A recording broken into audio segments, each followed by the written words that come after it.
clear of the closing doors, please. Welcome to Subway Sports Talk. My name is Peter Kennedy, and I am your host. Thank you so much, as always, for tuning into SST on Apple Podcasts app, Spotify, and on YouTube. Don't forget, you can watch the show on Spotify as well. So if you want to follow along while we go 3-0 apiece on our picks for Week 16, you can watch us on Spotify as well as listen on your podcast app. Joining us today, as always, the two goats of Subway Sports Talk picks, one of which being the hot 5-1 Pat Boyle in the last 2 weeks, and then the COC, consistent O'Connor over here, who's just chipping away another week without losing. Cody O'Connor in the building as well. And obviously Mark Shenloogian is not here because he's just ducking us. This is what he does. It's what he does best, and he's not here. But we're here to do some picks. Let me recap before we get to Pat and Cody. Let me tell you how well we did last week in Week 15. We had a banner week, combined 8-3-1 between myself, Pat, Cody, and Mark. I was 2-1. Cody was 1-1-1. Mark Shenloogian 2-1, and Pat Boyle, as mentioned, hot 3-0. That brings our total record to 95, 83, and 2. 12 games above 500 on the year. Shout out to all of us. Patty B, you're hot right now. What's up, brother? I'm just standing on business, Pete. I'm standing on business, unlike Mark Shenloogian, who the day after the Knicks blow out the Nets, he ducks the entire group chat. He's a ghost. I'm sending all caps message after all caps message. Mitchell Robinson done for the year. Maybe we can do a Knicks podcast at a different time. But, just got to keep it rolling. I told you guys the comeback trail is on. I'm a team that gets hot, gets a wild card, and makes a run to the Super Bowl. So got to just keep plugging away here. I've been doing well with just taking the spreads. I'm still up in the air right now as we start this podcast as to what I want to do with some picks here. So hopefully I'll figure it out in the next 5 minutes or so. A lot of straight bets out of us last week. Pat, you did 3 straight bets. I did 3 straight bets. Cody had 2 out of his 3 bets being straight. And, straight up winners for the most part. Obviously, Cody got that push with the Bengals, but combined on the straight bets, because we obviously know Mark didn't choose any straight bets. But Pat was 3-0. I was 2-1. So that's 5-1. And Cody was 1-0-1 on his straight bets. So that's a great 6-1-1 on the straight bets yet for us last week. Pretty good stuff. Cody, how you feeling right now? I feel great because, 3-0, anybody can do 3-0. Anybody can pick 3 winners, but it takes real talent to be able to pick a winner, a loser, and a tie all in 1 week. 1-1-1. I'd argue that's an immaculate week, but not a losing week nonetheless, jokes aside. Like you said, just got to keep pushing. Final stretch here. 12 games over 500 as a group. Nice number. Let's keep it rolling. I always think about this, and I don't know how to make it actually something that can be put into practice, but obviously it's just as hard to get all of your picks wrong as it is to get all your picks right. But there has to be some sort of way that we can create a contest or a game or maybe a parlay insurance of sorts that if all bets are equal value, so like within that minus 100 to minus 120 range, if you can get all of your legs wrong, you're basically just as good as somebody who got all the legs right. We got to figure out a way to include that in somehow, because if you really think about it, if I told you, Cody, go out this week and go 0-3, it would be kind of hard. It would be hard to do. And what's funny is the pool that I continue to reference in here that I do with my buddy, they do a last place gets money out, paid out, and if you have a 0 for the week, meaning you did make every incorrect pick, you get paid out just that week. So in that pool, that they do have that kind of system in place. So it's funny you mention. Right? I always just laugh to myself. If I owned a sports book, if I ever take over Mark Shenloogian's sports book, I would love to give like a pity dollar. If you put in a parlay of 4 legs and you get all of them wrong, like the sports book should just give you $1 because they feel bad for you. Like call it like the pity purchase or something like that, that you get some sort of insurance on your parlay. Because if you get it all wrong, here's $1 because we feel bad for you, how bad you are at this. And I think it would make everybody really happy and it would be funny. But nonetheless, let's get on to our picks. It's week 16. That's insane. Week 16 already. I cannot believe it. And now, Pat, since you have been a little bit hot lately, 5-1 the last 2 weeks, I think you might be in line to kick us off with your first pick. So go ahead and knock yourself out. Yeah, and I was seeing this at 3 earlier today, and now that I get the hook, I am taking it. Give me the Tennessee Titans plus 3.5 straight up here. I think this is a game that the Titans can win. I think Seattle, coming off of the huge win against the Eagles, I mean, let's be honest, and you guys feel free to jump in here. What do we think about Drew Lock? Who is Drew Lock as a quarterback? Is he a quarterback that is going to, on average, maybe if you give him another 100 chances, he's probably 5 times or less is going to go 92 yards in a minute 28 with no timeouts, right? Correct. So do we think that Drew Lock should be a 3.5-point favorite on the road against the Titans? Is it definitely Drew Lock? It could be Geno. It might be Geno, but I think the point stands. But it might be Geno. Don't know if it's official yet, but I think your point is accurate. 3.5 is a little ridiculous for a Titans team that's been a little frisky. Should Drew Lock backing up Geno Smith be 3.5 point favorite on the road? Geno or Drew Lock? To me, this more just comes down to this is a system play, right? You guys know I love Vrabel in these rah-rah spots.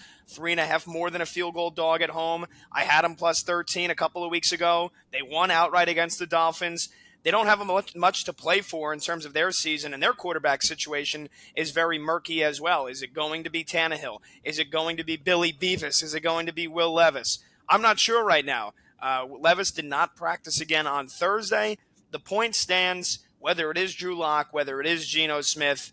I don't think the Seahawks are that great of a team to be 3.5-point favorites on the road. Yes, they've got a playoff position to fight for, so they have the extra motivation, but come on, these guys are professional athletes, and I trust any team that is coached by Mike Vrabel that they're going to show up and they're going to play. Titans defense, a lot of questionables in the secondary. I would definitely keep an eye out for that if you're listening to this on Friday or even on Saturday or even early Sunday morning. This is a Sunday 1 o'clock kick in Nashville. But the point stands. The Titans, as they always do, when they're underdogs, especially if it is Tannehill, I don't mind, honestly, who's playing quarterback for the Titans. If it's Levis, we know what he can do with the big arm. He can stretch the ball down the field. If it's Tannehill, I feel more comfortable that he's probably going to manage the game a little bit better, not turn the ball over as much.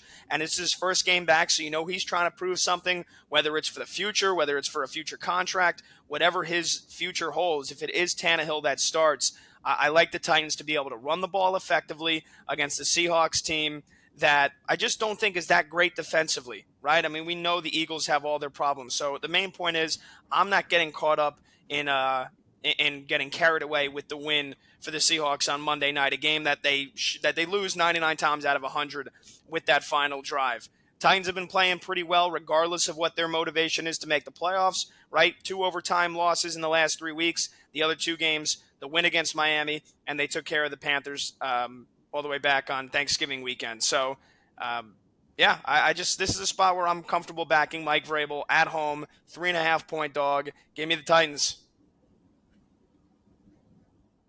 I love it. I love the Titans backing right there. They've been playing some inspired football for some reason as well over there in Tennessee. Cody, what are you thinking for your first pick? Well, what's funny is I was actually looking on the other side of that initially. One of the first looks I took was going to be Seattle, and I didn't know of the health status of Geno. I didn't know if Will Levis was playing, and ultimately I just got spooked off it altogether. So I'm glad we're not going against each other. My first pick is going to be a straight pick because you guys are right. It's been working for us. So let's not add the legs. Let's not mess around. Let's go with one big spread here. Probably the biggest of the week, if I'm not mistaken. No, I'm not. It's not the biggest of the week because it's not the Giants game. It's the Buffalo Bills who moved to minus 12.5 now in LA, which is a road game, air quoted, because playing in LA is not really much of a road game. And that Chargers team getting beat by 63-20 was the final score, if I'm not mistaken. That was no fluke. That was no mistake. I know that they fired the coach. I know that they fired the GM. But the Bills are coming off of a really big win against Dallas, 2 in a row. They look like they've got it rolling. And I just don't see the Chargers being able to slow this train down. They are in a playoff push. They are in a spot where they might not have to win out, but they all but have to be at least 2-1 for the final 3 games. And they're certainly not going to drop this game. I don't see how the Chargers keep it close. It was 11.5, like I said. It moved to 12.5. I would take it at 13.5 and 14.5. Hell, I might take it up at 19.5. I think this is just a rolling of the Chargers. I just don't think they can hang. They don't have Herbert. They don't have Keenan Allen. Austin Eckler's looking slow. The defense couldn't stop Aiden O'Connell. What makes you think that they can stop Josh Allen and this Bills offense with James Cook running the ball well? They're finally getting him involved. Dalton Kincaid's looked awesome. Hey, Stephon Diggs hasn't even done much, and neither has Gabe Davis, and they didn't have to against a really good Dallas team. So if they don't have to do that against Dallas, there's nothing that tells me that the Chargers can slow this team down even a little bit. So not too much more that goes into it. It is my favorite pick of the week. Bills minus 12.5, pick number 1. All right, so with all this talk about straight bets, let me give you a 2-team teaser. I'm going to go with my first leg or my first pick of the week with a standard 2-team 6-point teaser. 2 underdogs. We're going to take them both from 2.5 up to 8.5. That's going to be the Indianapolis Colts at the Atlanta Falcons, up to plus 8.5, as well as the Houston Texans at home with CJ Stroud obviously still kind of in the air, still possibly going to be out with the concussion, but I'm not scared off yet getting them up to plus 8.5. They obviously competed last week against the Titans without CJ Stroud, and they won that game, a nail-biter in overtime. They won by 3, but right now the Texans have lost only 3 games by more than this 8.5 mark. One of them, they got blown out by the Jets. Obviously, Stroud was knocked out of that game, but they played pretty poorly. Other than that, they're keeping games really close. Most of their losses are within a couple points, and obviously they've been winning a bunch of games. If Stroud's in, you lock this in at a great number when it's probably going to go down. Obviously, if Stroud's out, you might even get another point or two, and you maybe want to think about playing them straight. But right now, at plus 2.5, you get them up to plus 8.5 against a Browns team that, yes, is still being frisky, is still playing well. They're not exactly knocking the socks off of people consistently. Joe Flacco obviously has been a wonderful story. It's been hysterical to watch the elite Joe Flacco talk just because of how unlikely it was for him to come out here and play such good football with Cleveland. But in Houston, got to expect this game to be close, and I think that 8.5 is a beautiful number. You get through the 3 and through the 7. Same concept here for the Falcons. For the Colts against the Falcons. And this one's a little bit more about the Falcons here than it is the Colts. Obviously, the Colts have been pretty frisky this year. They're putting up some good points. They're playing pretty well. They're obviously in line for a possible playoff berth of their own. The Falcons, however, have been really disappointing. They have been not blowing people out. In fact, almost all of their wins this year have been by less than a touchdown. You look through it, they beat the Saints by 9, so that would go against this 8.5 point spread. Other than that, you got to go all the way back to week 1 where they beat the Panthers by 14. They have not been putting the hurt on people and winning by more than a touchdown. So you get the Colts at plus 8.5. You get the Texans at plus 8.5. This teaser was made in heaven to go through the 3, through the 7, the 2 key numbers. You get over a touchdown on both of them, and you just hope for some close games with teams that are not equipped right now to blow people away and to put the foot on the throat and get people out of this game. So I think they're 2 close games with the Colts and Falcons and the Browns and Texans, and I like getting 8.5 on both of them. All right, pick number 2.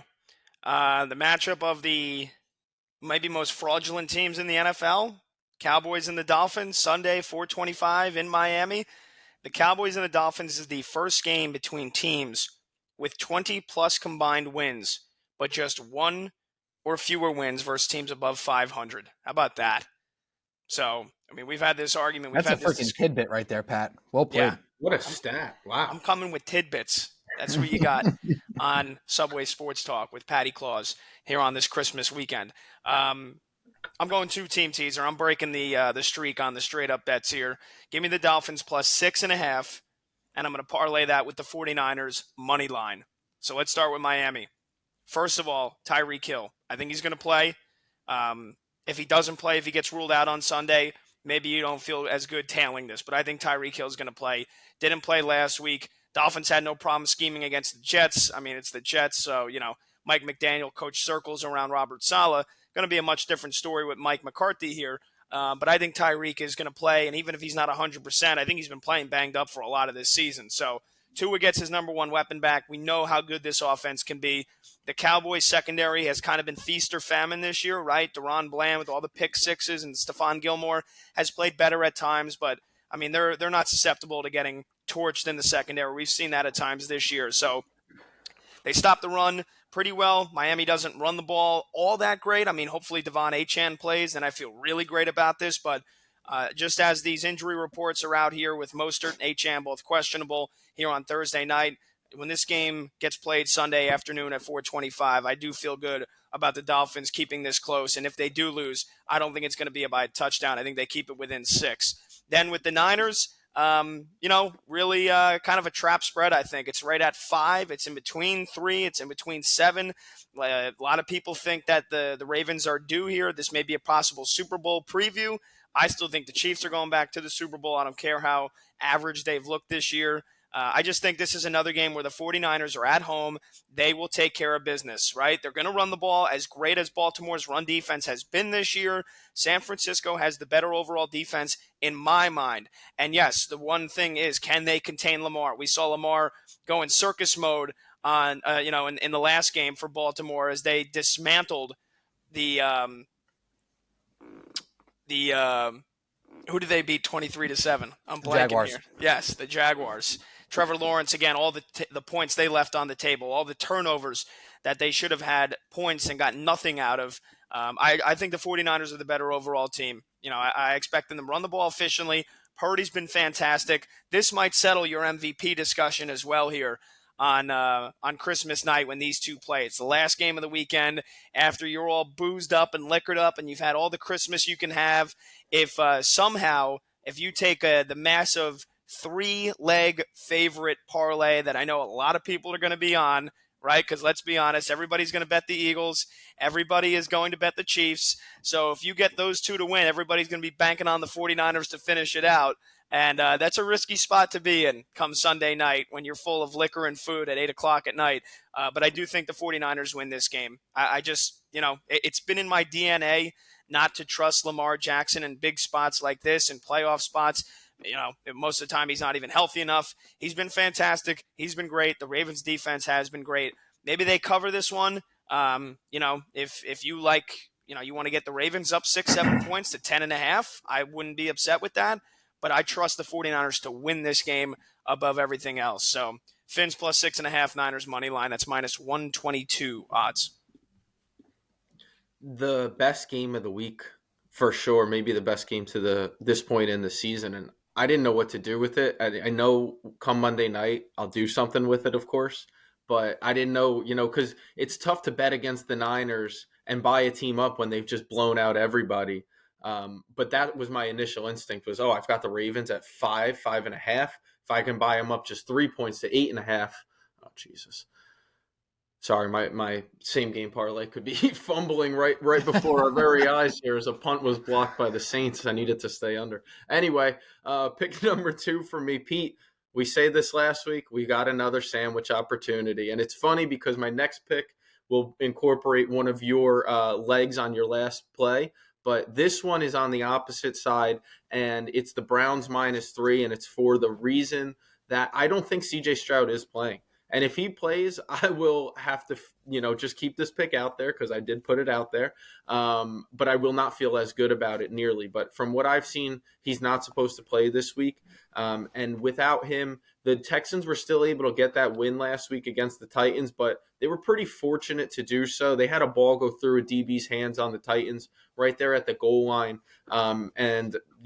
Able to complete that game and get the win and keep it rolling. And hats off to the Texans and to DeMeco Ryans for even bypassing Davis Mills to go with the veteran quarterback last week, and it paid off for them. So, hats off. But do I think that they're going to do that again? Again, I thought it was a little fluky last week. So for me to think that they're going to do it again against a Browns team that has just been at least on one side of the ball as dominant as anybody. And if Joe Flacco, there's some type of magic, there's some type of juice going on with him over there in Cleveland. They get that late touchdown to Amari Cooper down the sideline to keep their hopes alive and ultimately pull out that game. So -3, am I looking for another push? I might be on my way, but I'm going to go with the Brownies straight up. Like I said, the Texans just without C.J. Stroud, they're obviously down Tank Dell. Nico Collins is questionable going in, and he was out last week. So if he's playing, you don't know what capacity that's going to look like. And just a banged-up Texans team that got a really, really great win last week, and I just don't think that they're going to do it again. I trust more of what the Browns have been doing and their consistency. And again, just knowing that at least on one side of the ball, that defensive unit is going to show up. Myles Garrett, to me, is the runaway defensive player of the year at this point.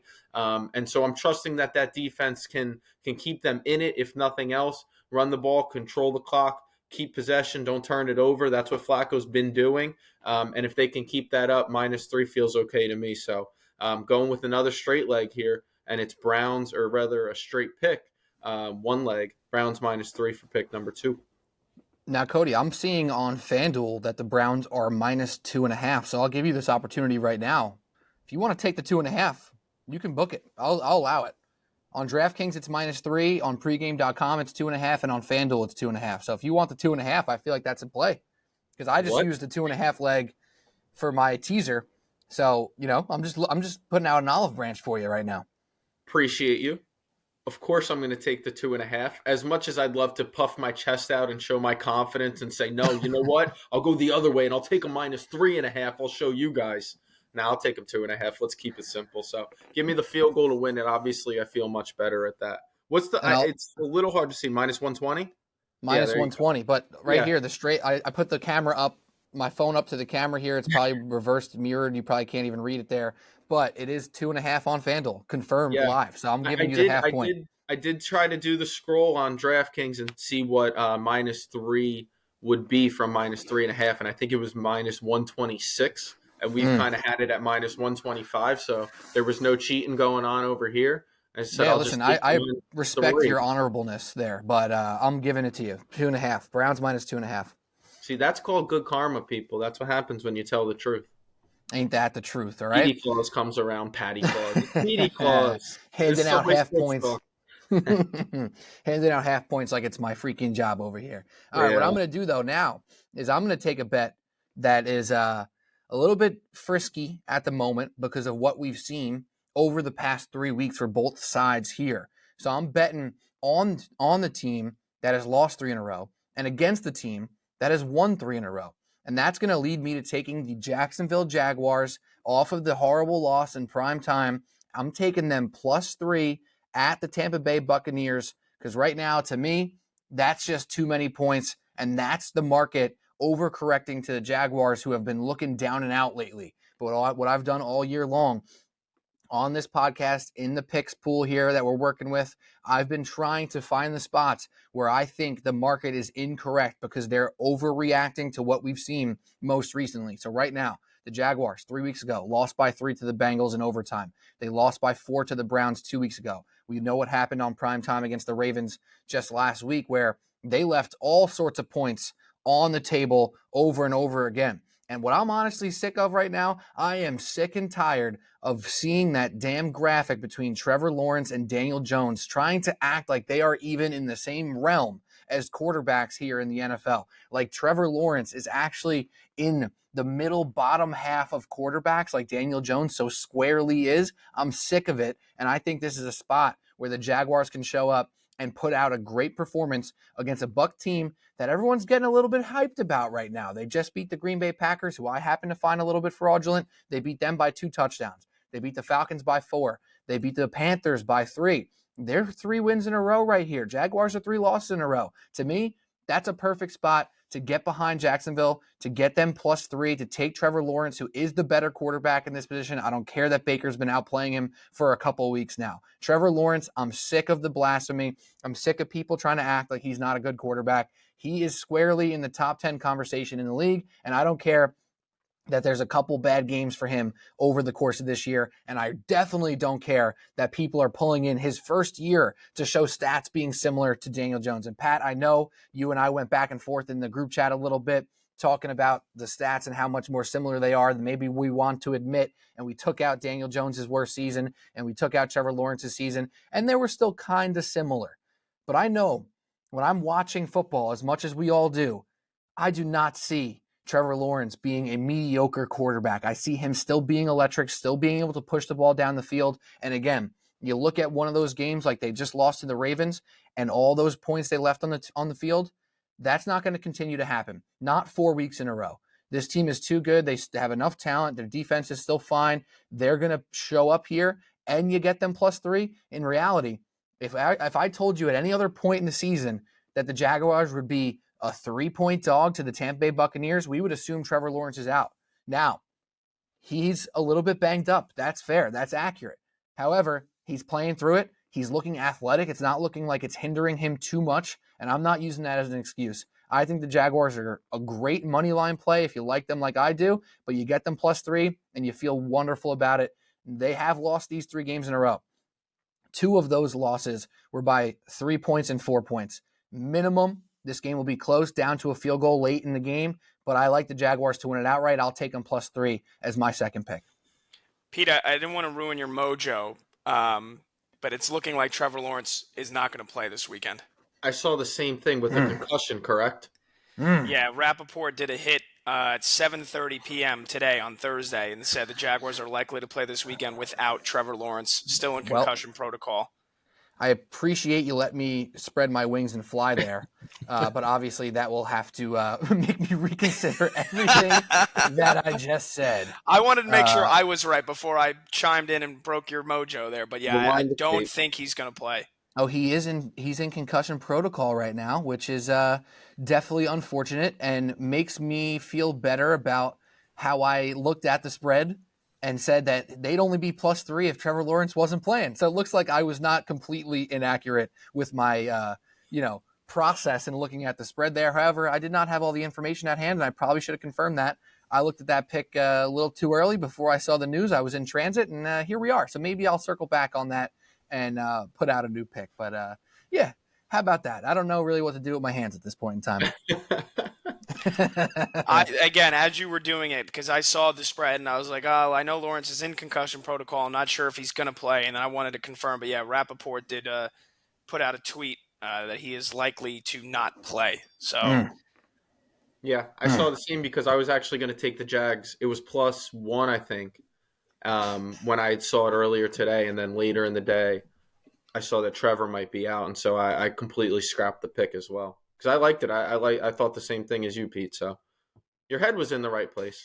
Yeah, I remain with my stance on Trevor Lawrence and the Jaguars, but obviously not having all the information there, I might have to reconsider. So I'll circle back and maybe I'll give out another pick, and then we'll see what happens with the T-Law news. But yeah, so for now I have one pick out, one pick pending, and I'll give out another pick just in case in a minute here. You just pushed on a pick. How about that? How about that? I'm already 0-1 just right now. All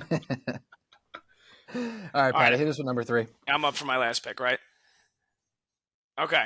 Yep, I'm going to do it. I'm going to take the square parlay on Christmas Day that, like I said, so many people are going to be on. If you don't throw in the 3-legger, this is going to be the 2-legger, the 6-point teaser on the Chiefs and on the Eagles. Give me it. I want it. I want every bit of it. I really do hope that either the Raiders or the Giants show up and make this a game, because it'll make the game more fun to watch. But from a betting standpoint, from a logical standpoint, the Chiefs, who again are still fielding questions on, are they a real team? Have they lost it? The receivers dropping passes. Kelsey hasn't scored a touchdown in what feels like 3 months. He hasn't scored in 4 games. He had a 6-game touchdownless streak last year. This seems like forever, especially with the Taylor Swift stuff. So you get all that ramping up. The turnovers, Kadarius Toney, absolutely sucks. But that being said, again, I am not going to get carried away, and I don't think many people are, with the 63-point win that the Raiders put up against the Chargers, beating them by 42 points, because the week before that, again, they got shut out by the Minnesota Vikings. So I think the Chiefs take care of business. I think they're going to continue to get hot here as the season comes to a close. They've got 2 easy games. They play the Chargers the final week. They've got a tough game mixed in there in between against Cincinnati, although, how tough is it with Jake Browning starting at quarterback? So I think the Chiefs, you're going to see them really get into A-plus mode here over the next couple of weeks. I don't think they take this game lightly at all. It's Christmas Day. No better way to get your Christmas started if you're a Chiefs fan, if you're Andy Reid and Patty Mahomes, by taking care of business. So I think the Chiefs clobber the Las Vegas Raiders. I still don't think Aiden O'Connell is very good, and I don't think this Raiders defense is very good. So if Max Crosby doesn't get 5 sacks, the Chiefs should have this game well in their hands. And then again, the Eagles, another team, another Super Bowl contender that have been so miserable. And Monday night, another edition, letting Drew Lock charge down the field. James Bradbury gets absolutely torched on 2 different third down plays, playing one-on-one. Matty Patricia's calling the plays defensively. Offensively, they're having issues. Jalen Hurts was battling the flu. And the Giants were riding the high. And I said on The Fan on early Sunday morning when I hosted, they were going to get steamrolled by the Saints. They were going to come back down to life. They were going to come back down to earth. As much as I love the Tommy DeVito story, Now him and his marketing team, who he just fired, and Sean Stellato is still his agent, but now he's got a new marketing team for the other stuff, trying to squeeze an extra $10,000 out of an appearance fee for a pizzeria. He's worried about trademarking Tommy Cutlets rather than playing football. It's Christmas Day in Philly. If they're not pelting snowballs at Santa Claus, they're going to be pelting snowballs and sack balls at Tommy DeVito. I think this is going to be a nightmare again for the Giants' offensive line, who can't block anybody. And if there's ever a game for the Eagles' pass rush to really round into form, it's this game. So it's going to be another Christmas massacre for Big Blue on Sunday. Give me the Eagles -6.5 and the Chiefs -4.5. That's -110 odds. I wish I could say I hate it, and I wish I could say that the Giants are going to put up a fight, and I believe that they're going to give us it. No, I don't believe any of that, but I'm staying away from it. I'm going to just completely be away. Pick number 3 for me. Let's move right along. So, Pete, I told you last time that one of these legs matches yours, and it is the Colts +8.5, and you highlighted so much of it, so I'm just going to kind of brush through it really quickly, but neither of us, and I don't think anybody, believes that Atlanta can blow somebody out. Bill Simmons and Sal talk about it on their podcast weekly, how they seemingly are in a 12-10 game late in the third quarter, early fourth quarter every single week, and even against the lonely Panthers they were, and they ultimately end up losing that game, and that's what you get when you let a team like that hang around. So I just don't believe in much of the Falcons. I don't believe in Desmond Ridder. I don't think that they can move the ball. And you know what? The Colts and Gardner Minshew, they sure as hell can. Whatever you may think of them and whatever you may think, they're getting Jonathan Taylor back. They move the ball pretty consistently because Gardner Minshew ain't afraid to take chances. He's not afraid to take those risk plays, and a lot of times they pay off for him. And that's why they're able to move the ball, and that's why they are 8-6, and that's why they're in the playoff hunt. And more so, they're even in the division battle right now. And with Trevor Lawrence being banged up, all of a sudden that Jags in the AFC South is very, very spooky, with the Texans right there with them. So I think that the Colts are going to win this game outright. But weirdness happens in the NFL, and I liked this second pick enough to, instead of just take the Colts straight up as a third straight leg, I got them through the 6.5, 7.5, up to 8.5 can cover if there's a 2-point conversion or anything weird like that. So I love the Colts there, and I'm going with the Packers, who burnt me on Monday Night Football and then lost another one. So almost kind of following your trend here, Pete, as a team who has lost back-to-back games and who people are probably down on and not thinking much of right now. I'm saying that they're going to bounce back, and I'm just going to take them on the money line to play up against the Panthers, who I've said it all year. I think they're the worst team in football. I said that since maybe week 2 or 3, and they've been proving me right ever since. So I'm not going to stop that feeling now. The Panthers are home, but I think the Packers are going to get back to at least some type of a winning way, beat the Panthers, and stay in the thick of the playoff race, because that's right where they're at. So in an NFC that is jumbled up and anyone can go grab that wild card as long as you're not the New York Football Giants, it's wide open for the rest of those teams, and the Packers are another one of them. So Panthers don't have much to play for. Packers have everything to play for. Colts +8.5, Packers money line. Pick number 3. 1-1-1. Let's do it. If you go 1-1-1, I'll give you an extra point. I'm not doing the 3-0 anymore. I can't do it. I it's been like, I don't know. I think Travis Kelce's caught a touchdown since the last time I went 3-0 on the pick. So I'm just going to stay away from that. There you go. I do like the pick, though. I think the Packers thing makes some sort of sense there. They just had some ugly performances. I do think they're a little bit, they got overhyped and now they got exposed. But now this is a spot where it's like, okay, do we really think, like, if this game was on the schedule 2 weeks ago, I think they're 7-point favorites, right? Like, we're talking about a team that was almost a touchdown favorite against the Giants 2 weeks ago. Now they lost a game or two and they stink against the Panthers. Like, no, that doesn't make sense to me. I think you got some good possible value on that spot there with the Packers. For my next pick, which might be my second pick, might be my third pick, we will find out when the T-Law news gets confirmed. But for this one, Pat, I'm going with a leg that you like very much, except I'm going straight. Kansas City Chiefs, -10, home against the Las Vegas Raiders. And like you said, Pat, getting too hyped up about the 63-point win for the Raiders is probably the wrong thing to do here. This spread being 10 kind of shows me everything I need to know. With the Chiefs, we always get nervous in years past that they don't cover these big spreads. And for years, that was a bad spot to bet the Chiefs on the spread, right? They weren't covering these 10-point, 14-point spreads. They just weren't doing it. However, in their last 5 wins, 4 of them have been by 10 points or more. The only win out of their last 5 that wasn't was a 1-touchdown victory over the Dolphins. Now, of course, they had a few losses mixed in there, so it's not like they're playing amazing football. They lost to the Bills, they lost to the Packers, they lost to the Eagles, but with the Raiders, last time they played, which wasn't too long ago, just 3 weeks ago, they beat them by 2 touchdowns. They beat them by 14 at Vegas.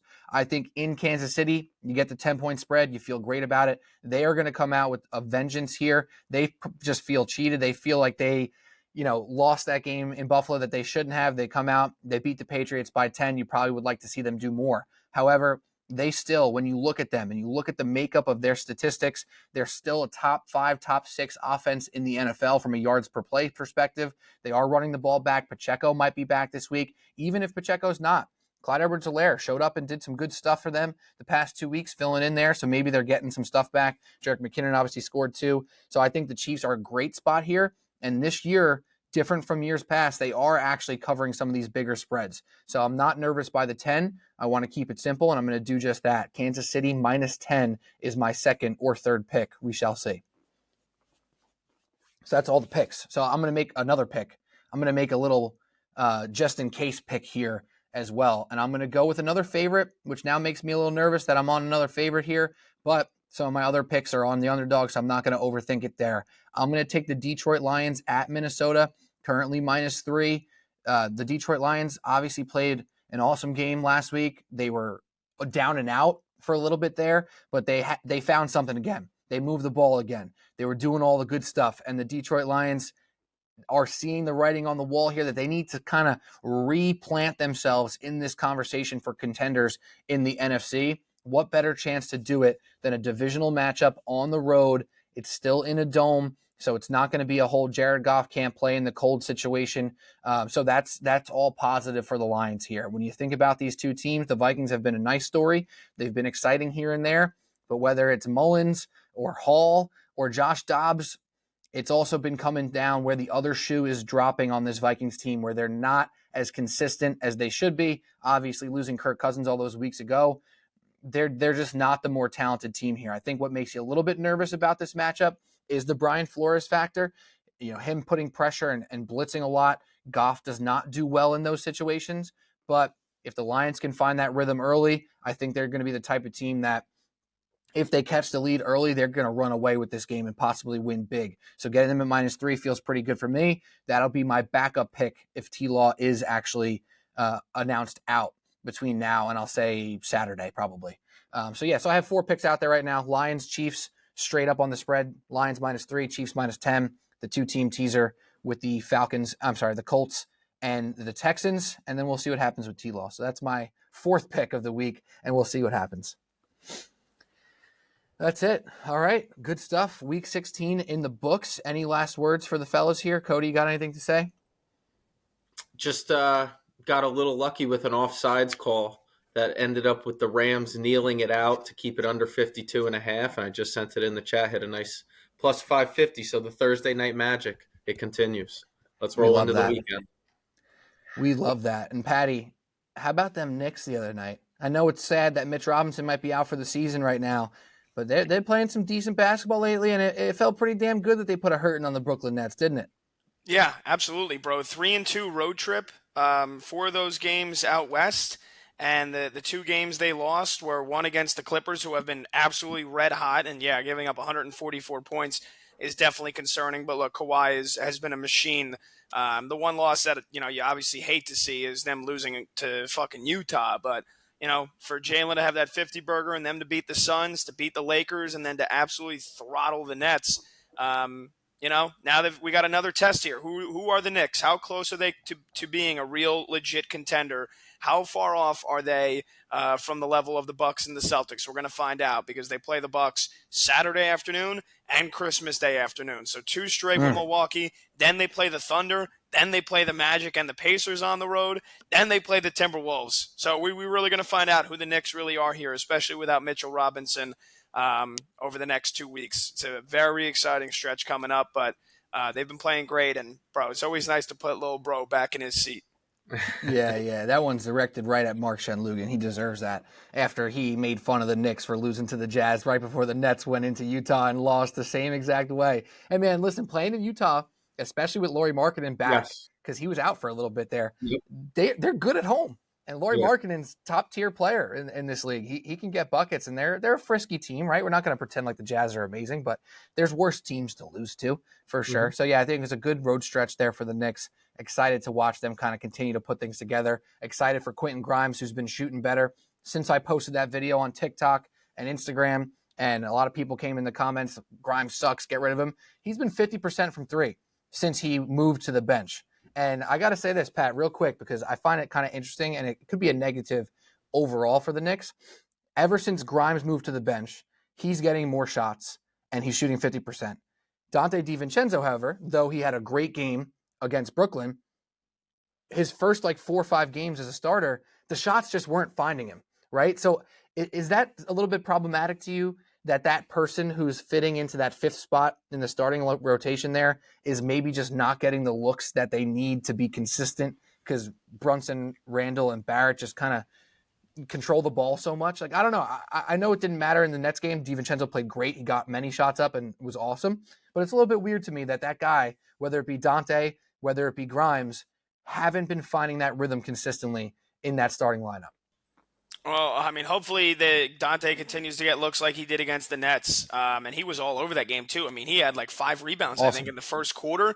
He was snatching shit out of the air. So, I mean, it's the same thing as it always is with the Knicks offense. They can't rely on the iso ball. They can't let the ball stick.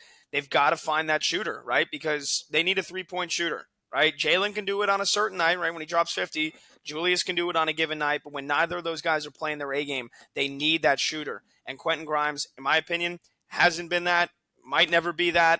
I mean, I know it's very early on in his career, but I mean, he has, to this point, for the most part, still totally lost his stroke. He has been playing better as of late with the bench unit, but he's not going to get as many open looks playing with that unit, playing with Quickly and those guys, as he would when he's playing with JB and Randall and Barrett. So I like Dante in that spot. You know, if he can be a good 3-and-D guy for them, get out and run, get out and transition, and he's there for the catch and shoot, bro, just knock down 40% of your triples, and I'll be a happy camper. Absolutely. I just find it interesting because I think you're right. The big negatives come when the ball sticks and there's iso ball, because then all those guys, DiVincenzo, Hart, and Grimes, and Quickly for that matter, they're not getting consistent looks. They're not feeling a part of the offense, and it hurts them overall. That just makes them not as dynamic. I still think the best version of this Knicks team is with Grimes and DiVincenzo being those quintessential 3-and-D guys, which is why I would be a little bit apprehensive for a DeMar DeRozan, because he is another guy who just wants the ball or needs the ball, and it's not filling the needs of the Knicks. So we'll see if DiVincenzo can really become a mainstay there. Really quickly, you know who I want Leon Rose to go out and get soon? Because now Jericho Sims is out for 2 weeks, so it's going to be a lot of Hartenstein and a lot more Taj Gibson. I call up Chicago and go, instead of DeMar DeRozan, go up and get Andre Drummond. Right? I mean, the Bulls looks like they're about to pack it in. With LaVine, he's due to get shipped out, I would say, in the next month or so as we get closer to the trade deadline. So once LaVine goes, I mean, you might as well break it all down. DeRozan's 34, 35 years old. Alex Caruso is an aging vet. It is time to break it up in Chicago. Go out and get me Andre Drummond so he can get 16 rebounds a night and kind of fill that void that Mitch has left. Yeah, and I've been a Drummond hater in years past, but it does make sense for this team generally. All right, good stuff, everyone. I can't. I got to break some news. No good night can go unsettled. Yamamoto just signed with the Dodgers for $300 million. No way. Stop. Yeah. Oh, Yankee fans are going to be so sad. Oh, man. I mean, as a Mets fan, I'm sad that he's not a Met. But I'm much happier that he's not a Yankee. You got to be honest. Yankee fans getting a lot of dip on the chip.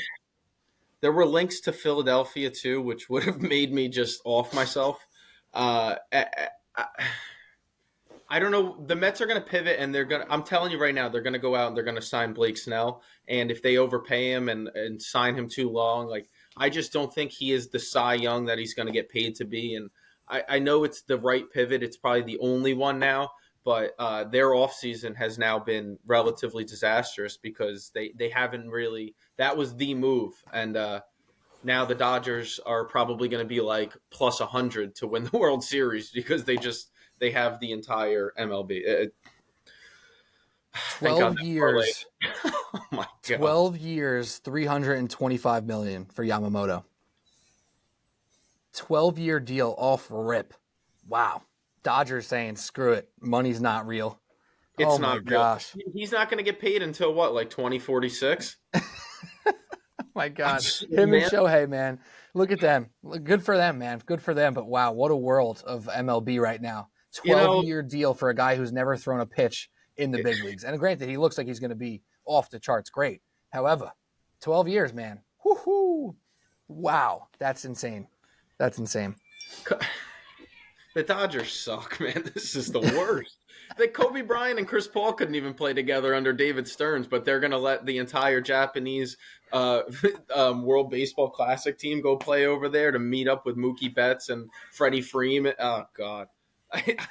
They're going to win 120 games. And lose in the playoffs. Probably not, actually, at this point, but nonetheless. All right, well, that's a good news break there, Cody. Appreciate you dropping that because I would have missed it, obviously. I was right next to the T-Law tweet that I didn't see either. But that's all right. That's all we got. Picks we'll get from Mark Shenloogian. They'll be on social media. You can follow us at Subway Sports Talk on Instagram, TikTok, Twitter, everywhere you're on social media. We are there as well, posting the picks. And yeah, subscribe, rate, review on the podcast app. Notification bell on YouTube. Hit us up. Let us know if you're appreciating the picks, if you're appreciating the show. We want to hear from you guys. Thank you so much. Pat, Cody, I'm Pete Kennedy. We'll talk to you soon. Cheers.